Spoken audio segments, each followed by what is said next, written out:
2 jours après la mort tragique d'Asriel à Brounois, Essonne.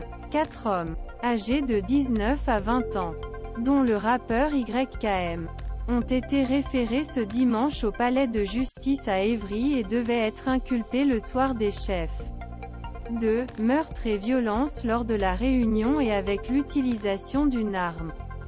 L'accusation a demandé leur détention pré-provenante. Il est 22h45. Le vendredi 7 octobre.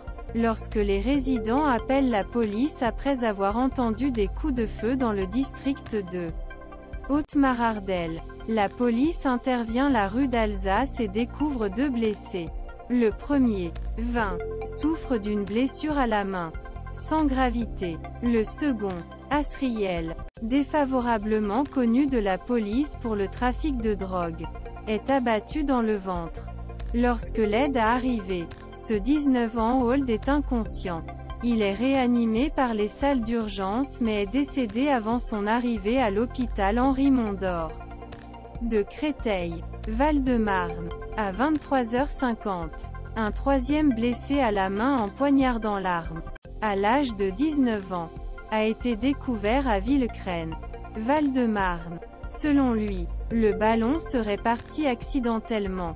À 5h50, le rappeur a appelé la police et explique que sa vie est en danger.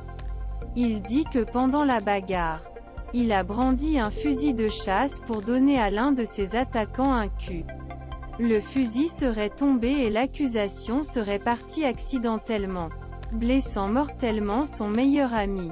Selon nos informations, pendant le combat, le groupe des Mardel aurait battu et poignardé 2 frères qui étaient à Bichy avec ce célèbre YKM pour une raison qui reste à clarifier. Le jeune homme, connu des archives de la police pour des actes de violence aggravés, l'extorsion avec des armes et des agressions sexuelles, doit la vie à la police qui l'a sauvé d'un lynchage. La présence de 3 étrangers à capuchon, YKM et les 2 blessés ainsi qu'un 4e suspect, arrêtés dans les heures qui ont suivi, ont été placés en garde à vue dans les locaux du service de police judiciaire EVRY.